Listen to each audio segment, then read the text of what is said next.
Thank you, and welcome to the Patriots 300 Level Podcast. My name's Eric, and I'm joined by my co-host, Kevin. Welcome back for our 55th episode this week after a little off-season hiatus, where we'll be reviewing and breaking down the Patriots 2023 draft selections, as well as discussing some news around the NFL. Also, in case you missed it, Kevin was a guest on the Boston Bowling Podcast with Gabby Hurlbut last week, discussing the Patriots offseason and previewing the NFL draft. And we recommend that you go check it out and follow us. Go check it out. As a reminder, you can follow us on Twitter and Instagram at Pat's 300 Level Pod for up-to-the-minute updates and commentary on news of the day, as well as at our website at Pats300levelpod.com, where we have some blogs and we'll be having some more blogs coming out soon regarding the draft. So, Kevin, welcome back after a little bit. We're going to be discussing some draft news. What was just your overall thoughts on Patriots selection, Patriots draft, and how everything went this past weekend? Yeah, I think overall, I think they actually had a pretty good draft. A little sneaky good, I would say, because if you look at it from afar, some of the picks aren't really that really interesting. But I think they filled a lot of needs and really look to the future for a lot of needs, something that they haven't really done all the time. So I think it was actually a really good draft where you got really good value the first two picks. And then from there on, you're really filling the needs that you're going to need in the future, where you're actually prepping for loss of players, where they really haven't done that lately. So hopefully most of these picks will hit, and they've been pretty good the last couple of years. One thing I am a little afraid of is that everyone's ranking them as a pretty high draft grade overall. And that scares the death out of me, because usually it's the opposite. Usually if they're ranked really well, it's a bad draft. If they're ranked bad, it's a good draft and whatnot. So yeah, it does kind of scare me that they are ranked pretty high, but I think a lot of the consensus picks that they would have gone with, they went with. So luckily it wasn't anything really completely off left field, where you have like Tavon Wilson, like one of those picks where you have those second round kiss of deaths where like, why the hell did they pick that player? Whereas the player they picked with White, he was some people thought he was going to be a number one draft pick, and the Patriots were rumored to were thinking about trading back into the first round to get him. So to have kind of those consensus safer picks make me feel a little bit better too, than if it was a high graded and they maybe had some of those weird ones. So yeah, no, that's the one thing that does scare me is I do really like this draft. And one of the things with the draft is you never really know until 2 to 3 years out, at least, if the draft is good or not. The thing that scares me is that everyone's saying, or a lot of people are saying, it's a really good draft, and this is just giving me flashbacks to the last time they had a really good draft, which was 2019, when N'Keal Harry, most people gave an A grade on that pick. Jawan Williams, people gave an A grade on that pick, and then those turned out to be two of the biggest busts in Patriots draft history, Belichick draft history.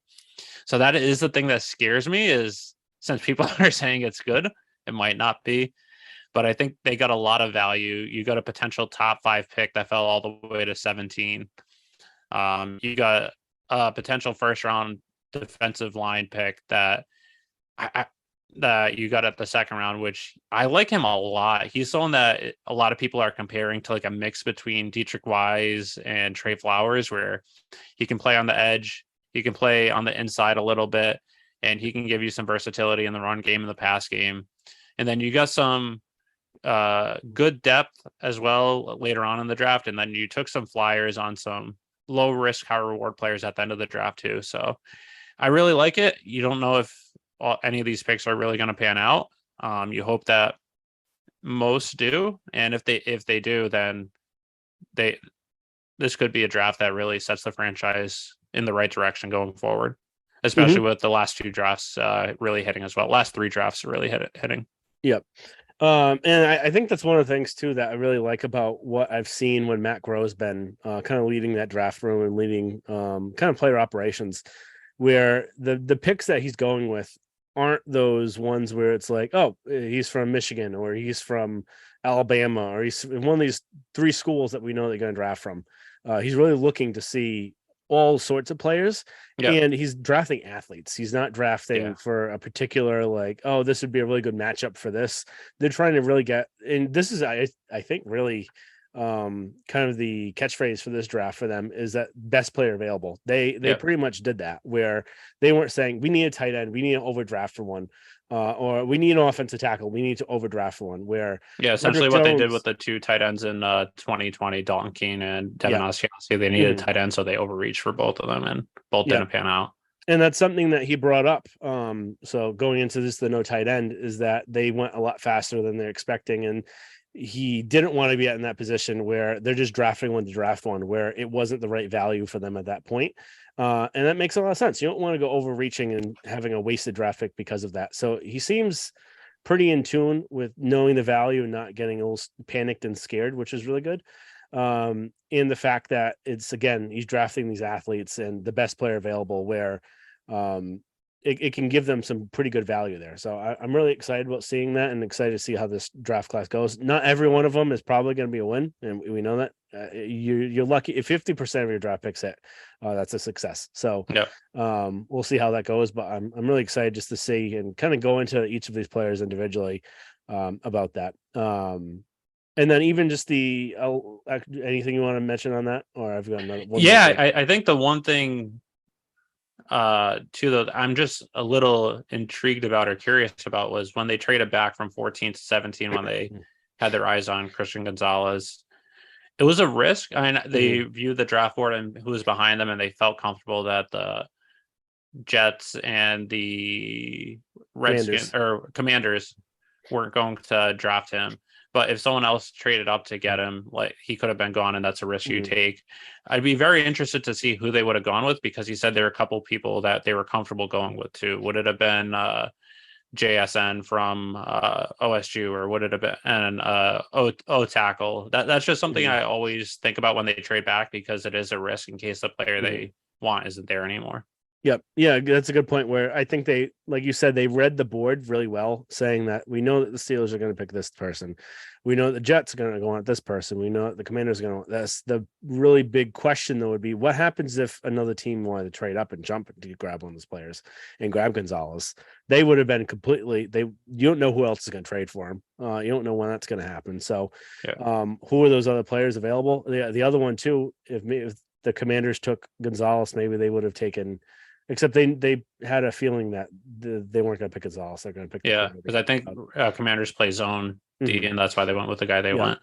But you don't want to be like the Jets, where the Jets had their eyes on Broderick Jones, and then once the Steelers traded up and got Broderick Jones, they were left flabbergasted and didn't know what to do, and they made a panic pick of someone. Or we think it's a panic pick. We never really know. But Yeah, well, it seemed like they tried to trade the pick, I think, because they were on the clock for so long, and when they couldn't get someone to jump forward, that's when they ended up having to pick someone that they weren't really enamored with as much. They probably didn't have that grade for him, especially because you drafted Sauce Gardner last year.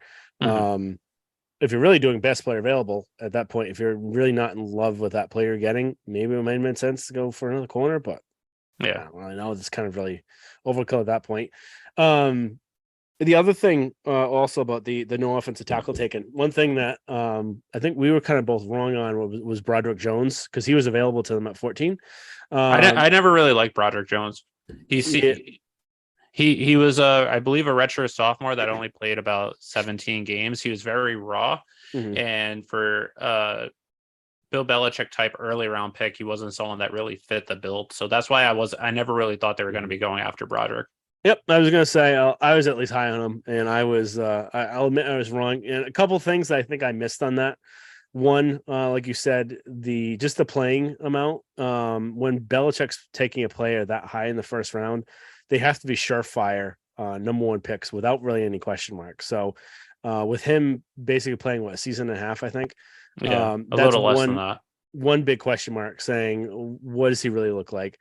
The second question mark was that there's coming out reports leading up to the draft, not as early as when we were talking about it, but really the day before, and I think maybe 2 days before the draft, that there was some actual character and really work ethic issues that were questionable with him. Again, what they are, we don't really know. We saw Greg Bedard had with Christian Barmore a couple of years ago, and Barmore has been perfectly fine. So, is it something really that where you have to worry about or not, who really knows? But usually when those things start getting floated out there, it's something that will maybe give a team a little bit of hesitancy. Is do I really want to use a 14 pick on this Yeah. when there is a chance that there could be something? So that might make a little more sense. And if I known a couple of those things out there, well, just the character thing, I should have known the red shirt part, but Yeah. I want to overlook it just because of his size. So that's why it makes sense for that. All right. Anything you wanted to get to else before we kind of dive into the picks?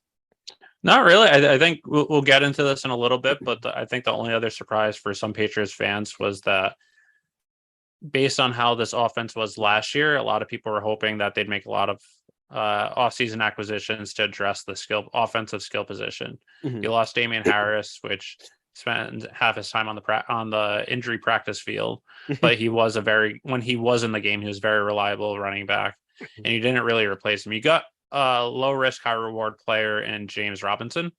And then you have the rookies from last year, Pierre Strong, Kevin Harris. And then at wide receiver position, you lost Nelson Aguilar, which isn't really a big, if anything, it's probably helping you. And then you also lost Jacoby Myers and only added Juju Smith-Schuster. And then at tight end, you swapped out Johnny Smith for Gesicki. So a lot of comparables to last year without any really big upgrade. So I think a lot of people were thinking that maybe they'd go after a skill position player early on, either a tight end or wide receiver. And that's something they didn't really do until the 6th round. So I think that was one of the only surprises, and we'll get into it in a little bit. I wasn't really expecting them to go after anyone early on in the draft, except maybe the Dalton Kincaid tight end, because he's more of a slot. He's kind of like a Gesicki type. But other than that, I wasn't really expecting anything, also based on how their depth chart is constructed right now. Yeah. And I think the biggest thing too is that, and I think I tweeted this out at some point, or maybe it's just me talking to you, where everyone's saying, oh, where are the weapons for Mac? Why aren't they drafting someone when it was the 1st, 2nd, 3rd, 4th? We drafted a kicker in the 4th round. Yeah. Where are the weapons for Mac? This was supposed to be almost a historically bad wide receiver group in the draft, especially in comparison to the receiver groups the last 3 or 4 years. So if this draft class was this bad at wide receiver and they were to pick someone, and likelihood is they would probably be bad, what would people be saying when they do suck? Oh, Belichick can't draft a wide receiver, where he's actually saying, well, I'm not going to risk drafting a wide receiver this high because the value just isn't there. Where the only real person I think that could have really success in this team would have been probably Zay Flowers, just because of his speediness, his shiftiness, and he put up production at BC. I think JSN was a more safer pick. I think he would have a higher floor, maybe a lower ceiling than Flowers. I think Flowers does have a potential to be a bust, but I do like Flowers too. But those are the only 2 wide receivers. Yeah. And even then, are they worth a first round pick where they're not really the type of build of a receiver that you would take in the 1st round? Yep. That you would want as a number 1 wide receiver. And again, are they going to be number 1 wide receivers? I have my doubts of that. I think they'd be really good wide receivers. But are they going to be that prototypical number 1 wide receiver that you need to have? I don't know. And then if you get them in the 1st round in 4 years, are you giving them that 5th-year option? Yeah. If they're only good, not great receivers, chances are you're not, and you kind of wasted using that 1st round pick. Exactly. So yeah, that was just one of the big things. Was like everyone's clamoring for some weapons to be drafted, and realistically, there aren't any weapons to draft. So you look at the end picks that they had, and they have the potential to be weapons. They also have the potential to be completely flame out of the NFL before the season even starts. Yeah, so, Butte, for instance, he could be he has the potential to be the best wide receiver in this whole draft. Before this season, people were saying he was the best wide receiver in the whole class, and then he had an awful year, and he was coming back from injury. So you never know. But if he gets his head on right and commits to it, he could be the best receiver in the draft, and you took him in the 6th round. Yeah. But he might not make the roster, so you never know. You can't bet on that. So we'll get on that a little bit more when we get to pick by pick, but it's just that you can't go clamoring for something when there isn't something to actually get. And then the other thing with tight end, where do you really want them to overdraft someone like they did with Keene and like they did with Asiasi. Yeah. No, you don't want that happening. So if the player isn't there at the right spot, don't go overdrafting. Just get someone else instead. Yeah. So I'm not really too upset about that. And then the other big thing is just not about the draft in general, but just like the depth chart, like you mentioned. You look at the players that they have; they're not bad. Kendrick Bourne, both of us really like a lot. Yep. And I think with a real offensive coordinator, real coaching, he should get to be how he was the end of 2021. That's true. The thing with Bourne though is I honestly, based on if the two draft 6th round picks hit, which Mhm. I don't know if they will since they're 6th round picks, but if they do hit, I think he's the one that might not even make the roster. Mhm. I think out of the three, the two 6th round picks and Bourne, I think only 2 of the 3 are going to make the roster, Mhm. assuming everyone else is healthy. Yep. But then the other ones, Parker, Yeah. is a pretty good wide receiver. They actually figured out really how to utilize him best at towards the end of last year. Mhm. And then you have Juju Smith-Schuster, who's a little step above what Jacoby Myers was last year. He's got more yak. He's a little bit more explosive. And then Tyquan Thornton is he going to take another step forward? Where he was your 2nd round pick last year. He showed a lot of promise at the beginning, kind of regressed a little bit, had the injury, and then it kind of seemed like he was really lost towards the end. But everyone was pretty lost, so I'm willing to give Yeah. him a big pass on that. So, how much is Bill O'Brien going to get out of this team? I think it's going to be a lot more, and Adrian Clem as well. So, Yeah. I think the two biggest upgrades they could have ever done in their offense wasn't even a player; it was the coaching because their Yep. coaching was that bad last year. And the thing with that is the offense is very similar to the 2021 offense, which made the playoffs and was I think 5th in scoring in the NFL. And similar personnel, last year they just had a significant decrease in coaching. So bringing back Bill O'Brien, you have some changes on offense where you added the rookies, you got rid of Jacoby Myers, you added Juju Smith-Schuster, you got rid of Jonnu Smith, you added Gesicki, but still very comparable players, at least on paper. So this offense with Matt going into his 3rd year with much improved offensive coordinator and a much improved offensive coordinator, this offense, it's probably not going to be the number 1 scoring offense in the league. It might not be able to put up with the Chiefs, but you might not need it to be based on how good this defense can be. So as long as if this can be a top 10 offense, the running game mixed with the passing game, and then a potentially top 5, top 3 defense, you're going to have a chance to win some ball games and possibly go on a deep playoff run. Yep. Yeah. Possibly. I'm not saying they're going to, but that's how this roster is built. More like the early 2000s Patriots, where you go have a really good running attack. You have players that can really excel in the short passing game, and you have a lockdown defense. Yep. All right. Going into round 1, pick 17, Christian Gonzalez. Before I kind of mention, actually, I'll bring us up with them. Pretty much with a lot of these draft picks, this would be kind of the key kind of phrase for each of them is athlete, like I mentioned before. And the other big thing was speed. Speed is what Gro mentioned last year. He said it again this. If you want to get fast guys, if you want to get faster, you draft fast guys. And he said it again, and you look at the RAS scores. We talked about this last draft, and I really wish that we had put out some more predictions and just utilize RAS because we probably would have grabbed some. Because you look at these players that they drafted, Chris Gonzalez leads the pack. RAS score of 9.95, so it's 9.95 out of 10. Again, RAS relative athletic score. It basically shows how athletic this player is for that. I believe position. his RAS score was the exact same as Jalen Ramsey, if I'm not mistaken. So Gonzalez is pretty much what they've been looking for corner ever since Stephon Gilmore left. He's big, he's fast, and he looks really fluid on tape. If you watch his tape, his hips move really, really easily. He turns really well. He follows the receiver really well. Follows him on the hip. He just really looks like a lockdown cornerback, and that's something that they've needed. I think he's going to be a step above what Jason Jackson gave them back in 2021. So I'm really excited to see what they do with him. I can't remember his height. I didn't write it down. I believe he's 6'1", I think 6'1", 6'2". Ran a 4.33. That's just awesome to have that height, that build, and then also that speed. And that's something they've been needing and something that they need to have a lockdown defense. So by having him on one end, then you can have Jack Jones on the other, assuming that his head's on right. And then you could have Jonathan Jones and Marcus Jones somehow figuring out the slot, or Robert or whatever Taylor had mentioned before. And if you don't follow him on Twitter, Taylor Kyles Teo Kyles, is a really good uh, Twitter to actually analyst. follow, analyst. Yeah. And he kind of breaks down some things too that we like to partner with. So he could. Oh, go ahead. I was just going to say the other thing with Christian Gonzalez that also is really intriguing is not only is he the most fluid cornerback in the draft and his height and his speed and his athleticism, he's only 20 years old. Mm-hmm. He was born after the Patriots won their first Super Bowl. So he wasn't even alive to see that, which is crazy of how it makes me feel very old that that's the case. But having someone that young, that athletic, and someone who has everything in place to become an elite cornerback in this league, will he?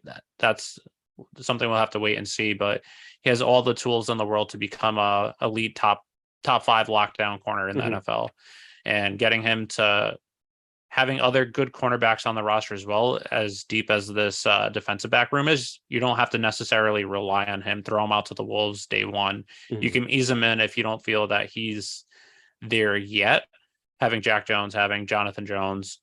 And then the only thing with him, which is some people speculate why he might have not gone as early, is he is a little lighter. As at cornerback, he has to add on a little weight, a little bulk. He didn't really seem... He wouldn't really wasn't a great tackler, partially because of his size. So the Patriots usually rely on really good tackling cornerbacks, and that's something he'll have to work on and get better at. And that will come with just getting older, adding some weight on, adding some muscle. But overall, I really like this pick. This is outside of the Mac Jones pick a couple of years ago. This is one of the only times we ever got a Patriots pick live correct. With our prediction. The mock draft I put out ahead of time, I didn't pick him because I wasn't expecting him to be available at 14 or 17. I wasn't even really expecting 10 or later. I thought if there was someone that they liked at 10, they would trade up. I didn't think he would be available at 10. But when he was available at 14, when it was available at 17, that's who I was hoping they would get, and I'm really glad they did. Yep. Yeah, I was going to say, both of us, each time the pick came up, we're like, oh, they're going to have to draft Christian Gonzalez. It's a no-brainer because again, when I was looking at it, when I was predicting Broderick Jones, I did not even think Christian Gonzalez was going to get out of the top 10. I was thinking it was maybe 7, 8. And if you really wanted him, you would have to trade up for him. I was like, I don't think they're going to trade up for a corner. And there were some rumors. Apparently, they were also thinking about trading up to take him. So it's actually kind of cool that they will actually fall back and still grab him. So again, I'm just really excited to have him on board and can't really wait to see what happens with him. Round 2, Keon White, edge, Georgia Tech. Again, RAS score really, really high, 9.92. Again, this guy had a first round draft grade for a lot of teams, and that's why he was also invited to day one of draft, because they were thinking that the NFL thought that a team might pick him in the first round. So he's a really good athlete, really good edge guy. And again, like you said, that kind of mix between Trey Flowers and Dietrich Wise. And again, something that I don't really get was with Greg Bedard killing this pick, saying, oh, he doesn't have a position, they don't really need him, where he's clear and above the best pick that you could have for that pick. Right there.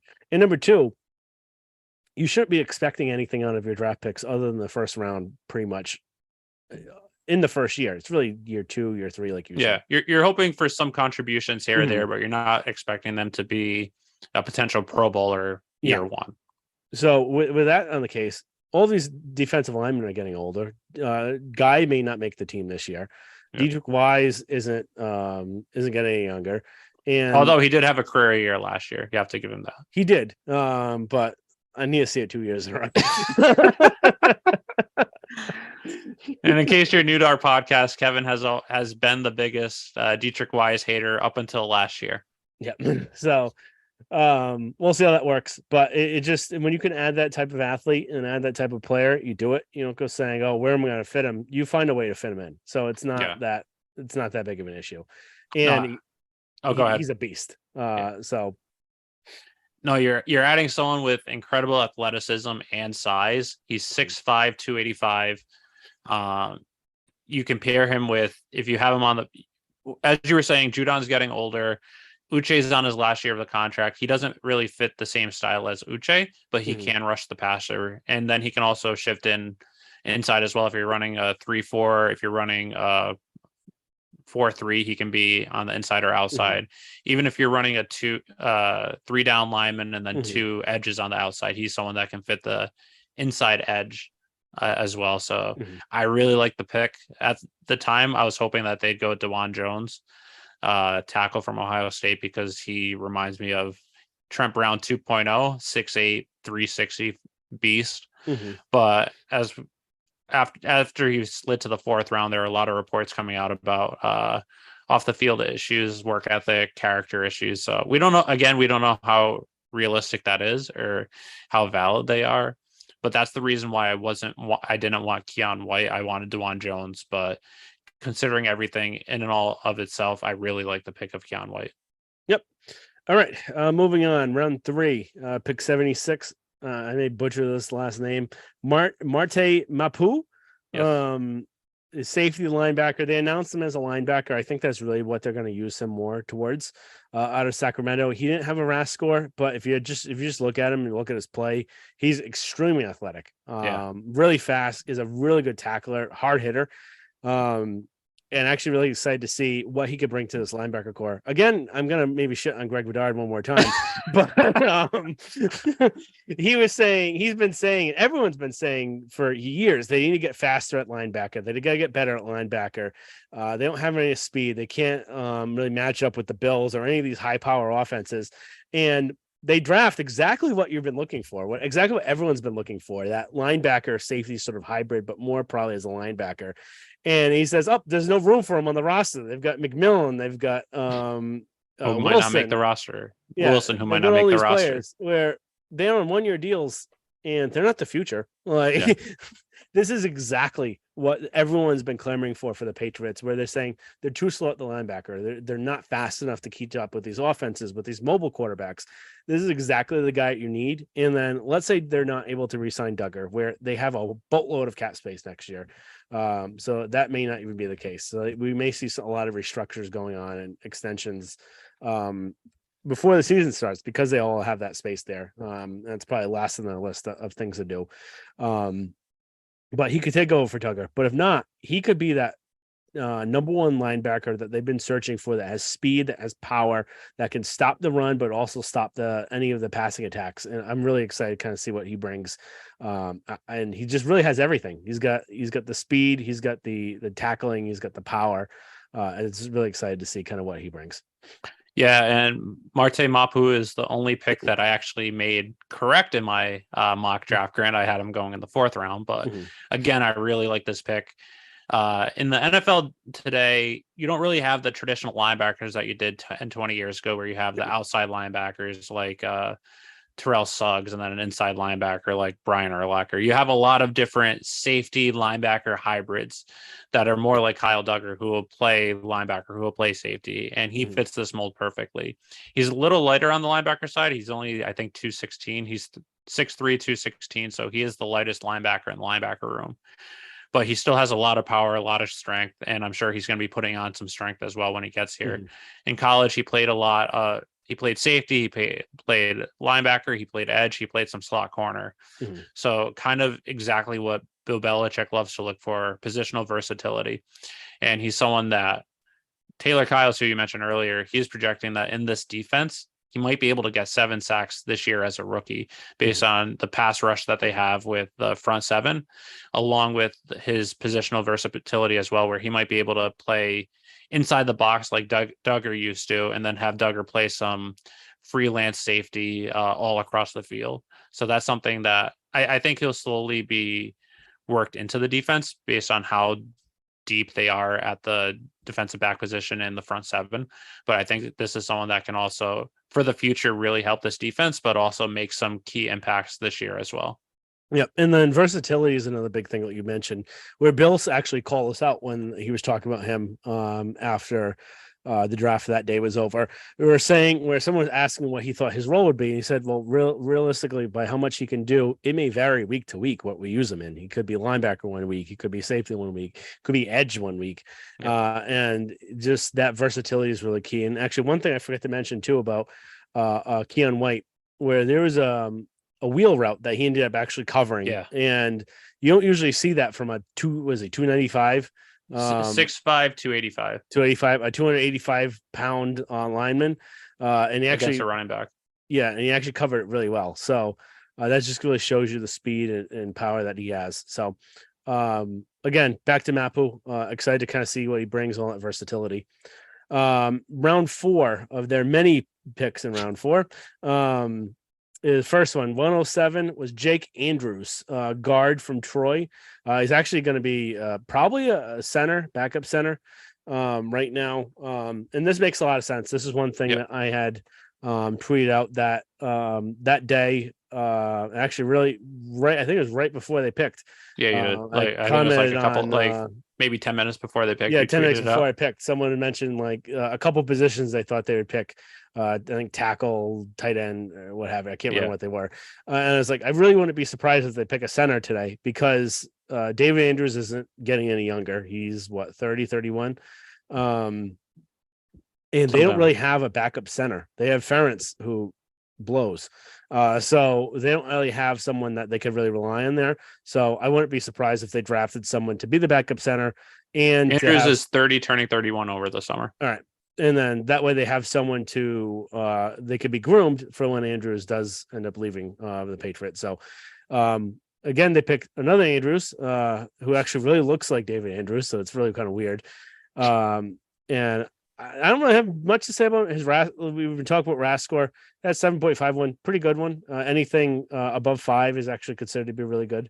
So not really much to say. I think he seems like he's going to be a really good pick. He did really well at Troy. Smaller schools, the only thing. So it actually may be even a better pick than what a lot of people think, just because there's not much out there for how he does. But again, you have less competition going up against. So you're not fully tested to see how you'll do. So what do you think? No, I agree. And I think that's the thing with the 3 offensive linemen that they picked in this 4th round is that it's not necessarily a position of need for this year, barring injuries. And that's something that can really help the players develop where they're not thrown in and they're not ready to play yet. So you give them time to develop over the summer, this first year, assuming everyone stays healthy. And then in the future, that's when you might need them. And that's when they're ready. So I think the interior offensive linemen overall, possibly barring City So, we might not know for a couple of years how these picks turn out. But I everything I've seen, it's tough to know 100%, but it seems like he's a tough nosed guard and center who gives you positional versatility on the inside as well, where he can play either guard position or center, which helps out the Patriots as well, especially in a depth position. Yep. All right, moving on to the next 4th round pick, pick 112, Chad Ryland, kicker from Maryland. Talking about athletes, he has no RAS score. He's a kicker. So again, a lot of people are like, what the hell are they picking a kicker for in the 4th round? That's crazy. Why are you doing special teams? You value special teams too much on this team. But you look at how the Patriots lost last year. They lost the Bills game because of their kicker, because Folk could not kick into the end zone and get touchbacks. They had those kick returns for touchdowns. And then they had the kick return against the Vikings too for a touchdown, which lost them the game too. Yep, causing them a loss. So kicker is actually a pretty valuable position where when you're drafting, if this is a really good kicker, we saw it with Steven Gostkowski. He was picked in the 4th round. And I think the big thing with this is there was reports before the draft even started where there was a bunch of kickers out there that they actually were expecting people to pick in the 4th round. So once the Michigan kicker, I can't remember his name, went in the 3rd round to the 49ers. Mooney? I think that might be it. I was going to say Marby, but Mooney sounds more right. Once the Michigan guy went to the 49ers, he was declared number 1 kicker out there. Everyone knew there was going to be a run on kickers. So the Patriots got the surefire number 2 kicker that was out there, with Chad Ryland. He's got a big leg, kicked at least I think at least a 50-yard field goal in each of his seasons or something like that. Yeah. But he's got a pretty big leg. Did pretty well at Maryland. And if this is the guy and they think that he's going to be really good, I have no problem with them using a 4th-round pick because we've seen what bad kickers can do, and we can be kind of really spoiled here with kickers, Yeah. where you went from Vinatieri to Gostowski to Nick Folk was probably actually the best out of all 3 of them, which you would have never expected. And even when Gostowski was hurt for a year, you had Shane Graham, who didn't miss a kick when he was here. Yeah. So they've gotten really lucky. And if this is the guy, I have no problem with them using a 4th-round pick because kicker, that there's points there, and it could also cost you points with the touchbacks. No, I agree. I think the one thing that kind of surprised me was how early they picked a kicker, because I still really like Nick Folk. He's been pretty much nails since he got here. He did fall off a little bit as the season went on last year. He missed a couple more kicks than normal. I thought they were going to bring in someone maybe in the 6th round, maybe an undrafted guy just for competition, but this would be Nick Folk's job again. But I think the one thing that hurt him was when Jake Bailey went down, they needed him to do the kickoffs, and that's something that he just wasn't able to do. He didn't have the leg. So it kind of sucks to see Nick Folk likely go unless they carry 2 kickers, which nothing would shock me with Bill, where Ryland does the kickoffs, but I don't think they're spending a 4th-round pick on a guy to just do kickoffs for a year. Yep. So we'll have to see, but he was really good at Eastern Michigan. He was really good at Maryland. He's good in cold weather. He says that he really thrives kicking in cold weather, and that's something that he's going to have to do here in New England. So we'll see, but usually I trust Bill with special teams players outside of Rawasser, which was kind of an unexpected pick that just didn't pan out, but usually he's nails with this, so I trust his decision. Yep. All right, moving on. Next, the last 4th-round pick, pick 117, City So. You had actually mentioned before, guard/tackle, Eastern Michigan. Again, back to the athletes, 9.72 on the RAS score. This guy was actually kind of talked about before the draft, where Scarnecchia had actually brought him up as someone that he really liked, and liked his versatility, and liked really his skill set, and thought that he was going to be a lot better as he got on. So that was actually one thing that I was like, oh, when they mentioned him being Canadian, I was like, oh, that's the same guy that Scarnecchia liked. With him, he was listed as a guard, is how they kind of announced him. But he's played tackle before. I think that's where he originally started at. And I think it was either high school or his freshman year of college. I think it was his freshman year he played tackle. So he has the ability to play tackle. And I think this is one of those situations where you have like a Wenu from before, where he was a guard, but he can play tackle and play tackle really well. So I would not be shocked if we see him actually playing tackle this year, if he does pan out initially, or have him be the backup tackle to one of the guys that they had signed. So I wouldn't be surprised too much, and that would make these picks make a lot more sense. Where why would you pick 2 guards where this one actually maybe more possibly seen as a tackle? Guards. Yeah, possibly 3 guards. So why would you pick 3 guards when you guard isn't valued as much? But that might make a lot more sense if he is a tackle. So I'm not too worried there. He's a really good pick from what everyone's saying. If Scarnecchia likes him, that's pretty much good enough for me. I don't need to really question him. Yep, exactly what you said. And then the other thing too is the run on guards and interior linemen it doesn't seem like it's a good sign that they're going to be able to keep Big Mike Onwenu, where you draft 3 guys with one of them possibly being his replacement. He is heading into his last year on a contract, and there's a guard from the Falcons who I believe got an insane contract extension this year of I think 20 or 22 million a year, which for a guard is insane. So if I'm Michael Onwenu, I want at least that, if not more. And I don't think Bill's going to pay that much for a guard. So I think the writing's on the wall. Maybe they'll be able to work something out. But if not, you're laying the seeds to have a replacement in-house for him next year. Yep. And that brings us to round 5, pick 144. Again, round 5, Belichick actually, if you look at the pick history of how many picks he has in each round and how many he takes, round 5 is actually probably the least, not probably, is the least out of all of the picks, because that's where he feels that the talent really drops off between the 4th and the 6th round, where there's not really any difference between a 5th round pick and a 6th round pick. So he isn't really value. That's why we usually see special teamers. That's why he picked Rawwasser, or he picked Cardona was the 5th round pick. Jake Bailey, 5th round pick. I think he was 4th. All right. But usually Gostowski, I think, was 5th. Gostowski was 4th. I was checking today. So that's why I usually see a lot more special teamers in the 5th round. But I think Mafi could be the exception to that, because Rafi, Bailey was a 5th. You're right. Yeah. Again, we're talking about athletes. He has no RAS, but you look at the man, like, he is a big dude. Yeah. So just having he's like Michael Wenyu size. Yeah. So he is a big, strong guy.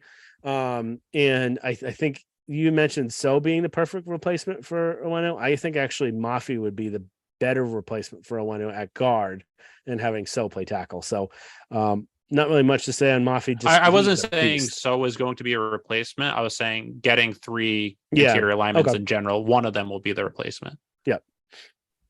All right. That's all I had on Mafi, though. What do you got? No, I think Mafi I like a lot. He's a very big, very strong guy, 6'4", 340 for a guard, has some size, has power, has some speed and athleticism too for a guard, which they'll need in the power running game, especially for pulls. He played under Chip Kelly, who has a good relationship with Bill Belichick. And am I mistaken that he was also in the Shrine Bowl for the Patriots? Or is that City Sal? I know one of them was in the Shrine Bowl. I believe it was Mafi. But I'll check on that and get back to you in a minute.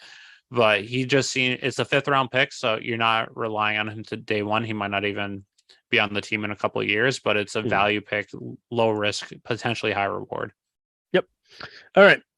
Moving on to the kind of the low risk, high reward players coming up. First on round 6, 187. I'm going to butcher this name. I think you pronounced it probably more right than I did. Kayshon Boutte. Yeah. So wide receiver at LSU. RAS score in this one, I put an asterisk for our notes. It was a 4.99. Okay. Just going back, Mafi was one of the 2 Shrine Bowl players that played for the Patriots that they drafted. So they saw him up close and personal. And that gives them a lot more knowledge on that. Yep. So it makes me trust the pick a lot more because they got to work with him hands-on. Boutte. RAS score 4.99, not really the right score to really measure up. He's saying that his ankle was still hurt at the combine when he measured out, that he would really normally run a 4.3, which makes more sense based on how he looked before. He didn't seem as slow as his combine stats were. But then there's always the risk that his ankle maybe never heals because I think he's had 2 surgeries on it from this year. But this player, like you had mentioned previously, coming into this year for college, he was projected to be the first wide receiver picked, where he had insane numbers and insane tape from his freshman and sophomore year. And then he ended up getting hurt in his sophomore year with a broken ankle, and then he required surgery. I think he required twice. That's why he was kind of hindered this year. But he's also had some off the field stuff where he had some coaching issues. I don't think he got along well with Brian Kelly at LSU is another thing. And then there's the rumor out there. I don't know if it's true or not. So don't go blaming me if it's wrong, but there is the rumor saying that he was part of some giant orgy party or something. So who knows if that lowered his stock, but if it's just the injury and the character stuff alone, even without that, that's some kind of cause for concern. That's why he dropped a lot. So, but like you had mentioned before, he has the ability, if he does go back to form, if he keeps his head on straight, if his ankle is fully healthy, he could be Jamar Chase. He could be Stephon Diggs. He could be one of these. I think it's a little stretch to say he can be that level yet, but I think he can be a number 1 receiver on this team. Possibly he could get to that, but he could. That's what I'm saying. He could get to it. I'm not saying he's gonna, even if he keeps his head on straight. I said that's a possibility. Yeah. Just by how much talent he has and what his size is and what his speed is, he could be one of those players. But like you had said before, he might not even make the team. He might do something stupid. He may be an idiot with the playbook. He may be cut before the end of the year, before the season starts. So, but this is just, I think this is him and Douglas, I think, are the 2 people I'm most excited to watch this training camp and this preseason, just because of the talent that they have. And actually even Speed and Bolden too. Yeah. I'm Because interested in those four the most. I actually predict that, and this is getting ahead of myself because we haven't not talking about it yet. Uh, I think one of those corners may end up being a pretty good starting cornerback for them in a year or two. Yeah. All right, but anything else you want to say on Booty? No, I think it's just the perfect pick. It's round 6. So even if he is a bust, it doesn't matter. It's a 6th-round pick. But he could be an absolute steal if he gets his head on right, if he's able to fully come back from injury, buys into this coaching staff. He could be that number 1 pick, that number 1 receiver that everyone was clamoring for this offseason. And you didn't have to give up much to get him. You're still able to get an elite lockdown corner. You're able to get a first round worthy defensive edge. And then you get a number 1 wide receiver in the 6th round. So low risk, high reward is the chances of him actually going out and doing that. I'd say maybe less than 50%, but it's worth the risk in the 6th round. So I'm very excited about it. Yep. And I think the one thing that may help is just when you get to the NFL, when you see like the money that you can get, where you're like, oh, if I keep my head on straight, if I really work really hard, I can make a ton of money. Yeah. So we'll see how that goes. Next one of the 6 round picks, right? Yeah. 6 round picks. Pick 192, Bryce Baringer, punter, Michigan State. No RAS score because he's a punter. Looks very, very nerdy with the glasses. Kind of like it though. I have nothing to really say about him other than he's got a giant leg. So I'm really excited to see kind of how he does. And I figured they're gonna get a punter just because they did sign one, but I figured they're gonna want some competition. I think he may just win the job just because he's got a bigger leg than the guy they signed. So and the guy they signed for 0 guaranteed money too. So it seemed like more camp leg with some competition, but I really like this pick. Again, I don't know too much about him. I haven't been following him like I did a certain punter last year in the draft process, who didn't end up panning out well for off the field issues. But Barringer has pretty much been one of the consensus number 1 punter in the draft, him and then the guy from Rutgers as well. This guy has a really good leg. He also again hasn't kicked in great weather up in Michigan, so that's something that again they get to rely on. Not someone from say Florida who's always punting in really nice hot weather or something like that. So we'll have to see. He can't be any worse than the 2 punters they rolled out there last year. So how can you not like the pick? All right. Next one. Round 6, pick 210, Demario Douglas, wide receiver, Liberty. RAS score of 7.34. I need to dive more in deep why he's only has a 7.34. I think it might be his height. I think it's his size. Yeah, I think it's his height and weight. But if you look at him, he's basically Marcus Jones on offense by his speed and his shiftiness. This is why, like I mentioned before, he's one of the picks I'm really excited about. It's actually crazy. I'm excited to watch four 6th and 7th round picks on this team. So I have the reason why his RAS is that score. His size is considered very poor. He's 5'8", 179 with a bench press of only 12 reps. Yeah. His agility is okay, but his explosion is considered elite and his speed is considered great. Yeah. So just watching the tape on him, I didn't really know too much about him going into this, but what I've seen and what I've read about him, he basically looks like Marcus Jones on offense, a wide receiver Marcus Jones. So I think that's really intriguing just by how fast and shifty he is. They really lack that shifty slot wide receiver. And I think that he might be able to give them something like that. And also out of the backfield too, where he could do those wheel routes. He could do a lot of like this is something I mentioned about Marcus Jones before, where Marcus Jones could be your Tyreek Hill. Demaris Douglas could also be your Tyreek Hill. We're not saying he's going to be Tyreek Hill, but does a lot of the things that Hill does, where he does a lot of the jet sweeps and he does the wheel routes and he does the slants and really crossers across the field to get his yak up there because he's so fast and shifty. So just really excited to see what happens with him. Again, he may not even make the roster. He's a 6th round pick, but really interested to see what happens with him because he does have that speed and quickness and agility. Yeah, and a lot of people are saying, I think Evan Lazar called him, even before the draft, called him day three Zay Flowers, Mhm. where he is very shifty. He is elusive. He's someone that you can run the jet sweeps of. And when he was at Liberty, I think he ran a jet sweep for 72 yards for a touchdown. He's very elusive. He could be that slot type cornerback as well. So he was another guy that they was at the Shrine Bowl and was with the Patriots for a week. So they got to see him up close and personal, got to see how he fit kind of with their scheme, and they felt comfortable going to get him. And I really like the pick. Again, it's low risk, high reward. He was at a slightly lower level of competition at Liberty last year compared to Zay Flowers, but I can only like it where, again, if he doesn't pan out, you're just wasting a 6th round pick. If he does pan out, you could have a Debo Samuel-esque type player, a Tyreek Hill-esque. Not saying he's going to be a Pro Bowler or an All Pro, but he's someone that can give this offense another dimension. Yep. Especially with Bill O'Brien at the helm. All right. Next player, round 6, pick 214. Amir Speed, cornerback, Michigan State. RAS score 8.86. And like his last name says, he has speed. He runs a 4.3 40.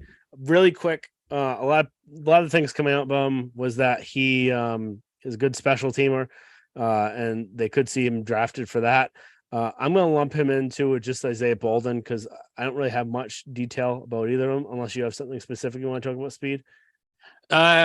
Nothing in particular with him. I think just the thing with both him and Bolden is especially for his late round pick, you're getting both a rare combination of great speed and great size. Both, I believe, are about 6'3", both with a 4.3 40, almost same size as Christian Gonzalez, both very athleticism and high speed.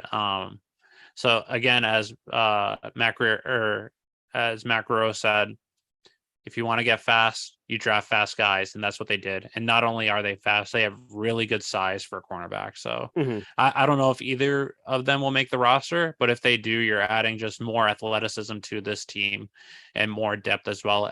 It's at a position of strength now, where especially with them getting Christian Gonzalez, with the defensive backfield that they have as safety with Mills, Peppers, Duggar, Thomas. Or Phillips, sorry, not Thomas. You don't have to throw them into the wolves right at the beginning. You can develop them, and these are two people that late round picks. It's more developmental, where you don't have to throw them out there. You can develop them, and if they can hit it, if they can find their groove, that size and that speed is just something that's going to make this defense even more explosive and coming in the years to come, possibly even better. Again, they might not make the team, but it's the skill set that you're looking for that they really do have. Yep. That's why I was saying before, I wouldn't be shocked if not this year, but in 1, 2, maybe 3 years, you see one of these guys be a starting cornerback for you, just because that speed, that size is very rare to have. Yeah. And they've done a really good job at coaching up cornerbacks. We've seen it over the last 10, 15 years. Yeah. And the late round or undrafted cornerbacks, they've just always hit on. Yeah. So is this going to be one of the guys that they get, like JC Jackson or Jonathan Jones or Malcolm Butler, Alfonso Dennard for a couple of years? He was starting cornerback for a couple of years, and he was a 7th-round pick. So like, are one of these two players going to be it? And then if I had a guess too, just Isaiah Bolden, I would think might have just a better shot. So he's a little bit better of an athlete. And one of the things too, where he may have been drafted in the 7th round is because he came from a division that isn't great. And he plays for one of the HBCUs. So he's the only player that's been drafted from it. So and I think he was one of only 10 D1 AA schools one of only 10 players from a D1 AA school that was drafted. Yeah. So the odds that, because he was one of those few players that was drafted from it, he's got to be a pretty good player. Again, I don't know much about him. I'm not watching Jackson State tape all the time or games, but they were nationally televised a lot last year. But. Yeah, but just because he was drafted from there, it does give me a little bit more hope that he actually may be a little bit more something out of him. But again, athlete, really tall, big, fast. You might get something on him. Again, he may not even play for them in a year or two. So Might not make just the be roster out of camp too. yeah, may be interesting to see. Could be a practice squad guy, could be Yeah. no squad guy. But just that size and speed, it's just really interesting to see what happens. All right, that's all I had. You have anything else you want to talk about? Yeah, I think the one other thing is just the undrafted rookie free agents where they drafted Mhm. or they got the quarterback from Louisville Cunningham, I believe. I'm blanking on Yep, his name right Cunningham. now. Where he's someone that he's admitted that he's comfortable possibly switching positions where your third on the depth chart at quarterback this year is Trace McSorley, who's not going to make the team. Just Mhm. flat out, he's not going to make the team. Yep. I believe last year he started one game, he had 0 TDs, he had 5 interceptions. So he's someone that Cunningham maybe he could make it as a potential third quarterback with Mhm. the option of developing into a Julian Edelman type player. Up until Andre Carter signed his undrafted free agent contract with the Vikings for I think 340,000 guaranteed. Cunningham's contract was actually the record for the most guaranteed money for an undrafted rookie at a 200 something $1,000 guaranteed, which is if you're giving out that amount of money, chances are he's going to make the team. Mhm. So it's interested to see how they plan on utilizing him. If they do plan on utilizing him as a potential uh, third on the depth chart quarterback as a safety valve, but more developing into like a slot cornerback or a slot Mhm. wide receiver, potential running back out of the backfield, Mhm. Julian Edelman type player. And if that is the case, especially with the 2 other 6th-round pick wide receivers they got, I'm really interested to see what this team really looks like. Mhm. And I know we said the 4 players we're most interested in are 6th and 7th round players. I think you can lump in Cunningham in that Mhm. group of 5 of the top players you're looking at are either 6th, 7th, or undrafted. So Yep. I'm really interested to see how he fits in the system. Again, might not make the team, or if he does make the team, he might be like Lynn Bowden was with the Dolphins, where he just never materialized. But it's a low risk, high reward Mhm. position player as well. Yep. And then just the other thing that I think is really valuable for him if he does make the team is just running the scout team Yep. quarterback where they don't really have anyone that could really mimic like a Lamar Jackson, like a Josh Allen, like Mahomes, like all these mobile quarterbacks that are getting out there because Zappy is not really fast. So they don't have anyone to really mimic that mobile quarterback. So I think he would be a really good option too, just to have out there to mimic what they have in Jackson, or else they would have to use like a cornerback or a wide receiver or something like that. Yep. So it's better off to have a quarterback if they have that option. So that's just another key part that may help them. Yep. Agreed. All right. And then I think just one thing that we just have to discuss briefly. I know you discussed it on Boston Balling is that since we last talked, Aaron Rodgers officially was traded to the Jets. So Mhm. another quarterback in the division in the conference, which Patriots will have to compete with. He didn't look the same quarterback he was last year, but in the second half and then in overtime, he was part of the reason why the Patriots lost to the Packers. So I don't think he's going to have the drive like Brady did when he went to the Bucks. I think that he's going to be more like Russell Wilson was with the Broncos, but he does have the talent to. It's just another guy you have to match up with and face this year, which is I think part of the reason why Bill loaded up on defense in the early part of the draft this year. Mhm. Just looking at who he has to face this year and the years going forward, and you're not going. Chances are the way this team is constructed, you're not going to win games scoring 30, 40 points. You're going to win games by your defense leading the way. Yep. No, agreed. And then I think just his drive is the biggest question.